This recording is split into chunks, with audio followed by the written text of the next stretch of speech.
The moment we cry in a film is not when things are sad, but when they turn out to be more beautiful than we expected them to be. Ytbupl. Ah, the art of the cinema.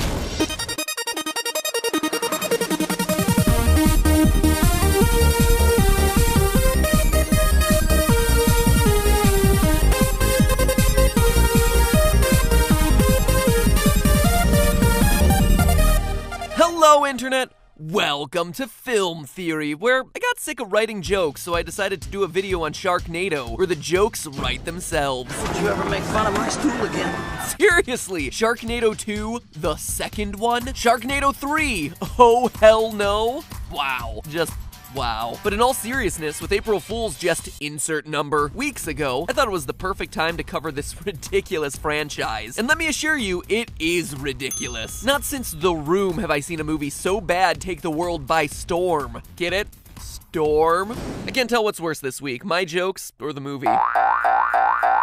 For those of you who are too serious to appreciate a terrible sci-fi movie, first, why are you watching this channel? And in particular, this video. Second, get that stick out of your butt, bro. And third, let me recap the plot for you. There are sharks and a tornado.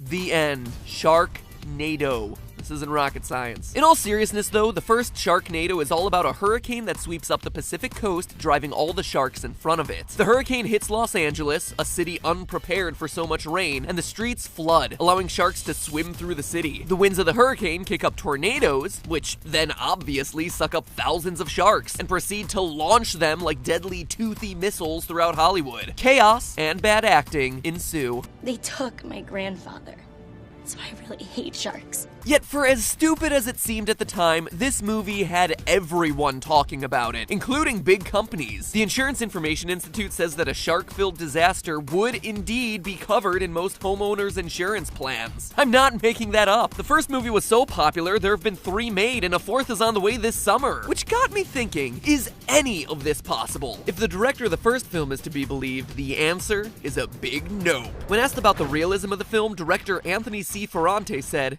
quote, "If we tried to go into how realistic it is, it wouldn't be fun. If you go into the science of it, the whole movie falls apart," end quote. You know, that reminds me of something Werner Herzog once said. Academia is the death of cinema. It is the very opposite of passion. Well, screw you, Werner. I'm passionate about seeing whether sharks can be launched by tornado force winds through central Los Angeles, okay? Go talk some more about insane penguins. Is there such thing as insanity among penguins? Question of the day, is Sharknado truly bad science? I think you and Anthony C. Ferrante are gonna be a little surprised. First things first, animals falling from the sky is an actual thing that happens in the world. No joke. It's a rare meteorological phenomenon known as raining animals, and it's exactly what it sounds like. Animals falling like rain from the sky. Raining frogs have been reported in places like Australia, Japan, and Hungary, while worms have been reported in Louisiana. Even spiders have been known to rain in Brazil, which is perhaps the single most frightening sentence I've ever written for this show. Spider rain. Oh. And here I thought Brazil's political corruption was the scariest thing going on down there right now. But for as rare as these things are, raining fish is a much more common occurrence, with multiple reports in India, Australia, the Philippines, Sri Lanka, and Ethiopia, with reports of fish rain happening as recently as January of this year. Since 2000, there have been 10 locations around the world where fish rain has happened. And in Honduras, apparently it's happened every year for over a century. Yeah, brings new meaning to the phrase flying fish. Sometimes the animals are frozen or encased in ice, but other times, yeah, they're alive, startled to be sure, but still kicking, or flopping in the case of fish, or wreaking terror through the streets of Brazil. Oh, spider rain! Now, I can expect what you're thinking. How? How is this a thing? I mean, seriously, this sounds ridiculous. Like Sharknado levels of ridiculous. But here's the kicker. Scientists aren't really sure why it happens. Way to drop the ball there, science. Fish rain from the sky and you're not in the least bit motivated to solve that mystery? What are you doing? Forget scientists, someone call the boxcar children. They'll solve the mystery. The case of the trout shower or something. That said, scientists do have a couple of theories. Meteorological theories. The most popular one is that, you guessed it, tornadoes pick up the animals and carry them. They're called tornadic waterspouts. Tornadoes that form over land, then move over to the surface of the water. These weather phenomena are powerful enough to pick up any number of aquatic animals and move them great distances over land. Interestingly enough, the writer of Sharknado was actually aware of this phenomenon. In an interview with Gawker, Sharknado writer Thunder Levin, yes, Thunder is his real name. Which, come to think of it, if you're the writer of Sharknado, feels appropriate. It'd almost be funnier if the writer of Sharknado's name was like Greg Smith. Anyway, Thunder said the following, quote, "There are numerous confirmed reports of fish falling from the sky, sometimes even on a clear sunny day. We just took that to the logical extreme," end quote. You know, come to think of it, all of this really gives new meaning to the phrase raining cats and dogs. That said, now that you're all curious, there have been no reported cases of actual cats or dogs raining from the sky. It's okay, Cat Pat. You're safe. For now. Okay, so animals being picked up by extreme weather has been recorded in the past, but I guess the next question is whether it's possible for anything like that to hit Los Angeles. It's not like hurricanes and tornadoes hit the west coast of the United States all that often, right? Well, while we mostly hear about hurricanes hitting the east coast or the Gulf of Mexico, they aren't entirely unheard of in Southern California. That said, they are very rare. Weather conditions and water temperatures in the Pacific make tropical storms and hurricanes hitting the California coast an unlikely event, but again, it's not impossible. If you go all the way back to 1858, you'll find a full-blown, unweakened hurricane hitting Los Angeles. So who knows? It could happen again. El Niño's a thing after all. Meanwhile, tornadoes aren't as uncommon in California as you might expect. Though tornadoes mostly happen west of the Rocky Mountains, there have been 8 that have touched down in Los Angeles County between the years of 2000 and 2012. In the last 60 years, there have been a staggering 42. So at the very least, we know that it's possible for the weather conditions presented in Sharknado to plausibly exist, but picking up small fish or, spiders is one thing. Picking up a shark is a whole new ballgame. Unsurprisingly, they usually weigh a lot more than fish. Blue sharks are small, ranging anywhere between 60 to 450 pounds. Mako sharks have an average mass of 610 pounds. Tiger sharks have an average weight of roughly 980, and great white sharks, the ones taking the starring role in Sharknado, are some of the biggest, weighing in between 1,500 and 2,400 pounds. That's a lot of shark to scoop up and launch at a chainsaw-wielding Ian Ziering. Man, Ian, did you ever think that Beverly Hills 90210 would lead you to something this cheesy? This new piece is a little more in tune with who I am. Don't buy condoms, buy condoms, there's a big difference. Okay, less CGI, equal amounts of cheese.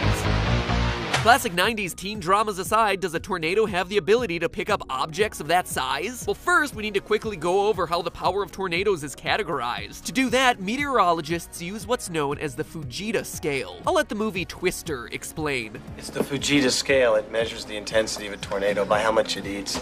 Eats? Now that might sound like stupid movie talk, and the first time I heard this quote, I thought this was utter movie garbage. But it's actually correct. The scale is indeed based off of how much the tornado quote-unquote eats, or better put, how much damage the tornado causes. First developed by Theodore Fujita of the University of Chicago in 1971, the Fujita scale has categories for tornadoes of all shapes and sizes. Everything from F0, small ones that reach wind speeds of only 73 miles per hour, to F5. Twister, what do you have to say about F5 tornadoes? Is there an F5?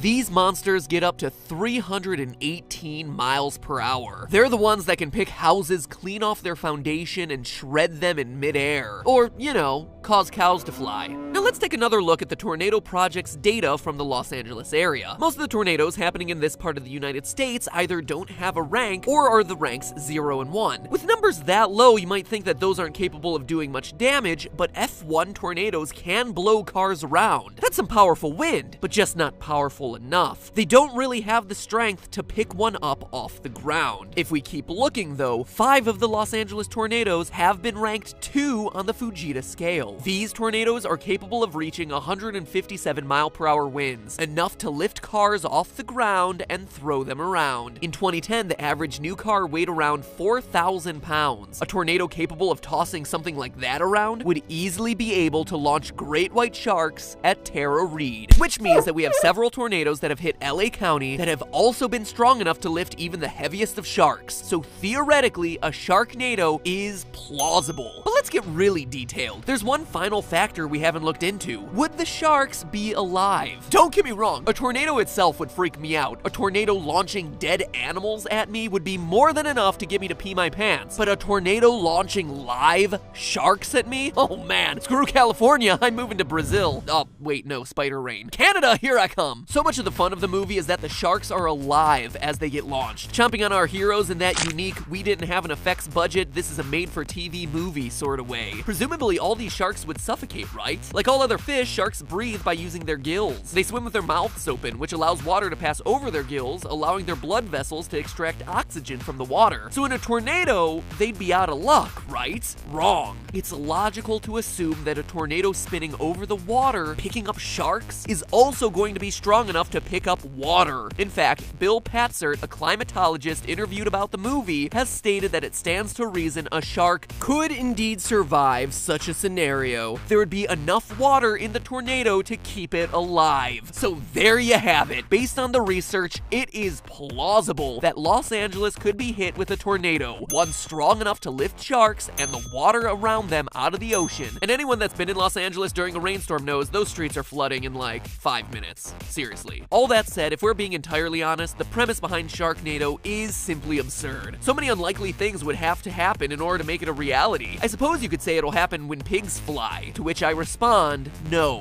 when sharks do. But hey, that's just a theory. A film theory. And cut. In the spider rain, spider rain, spider rain. Get these motherfucking spiders out of my motherfucking tornado. That was a terrible Samuel L. Jackson impression. Swore I wouldn't do impressions anymore.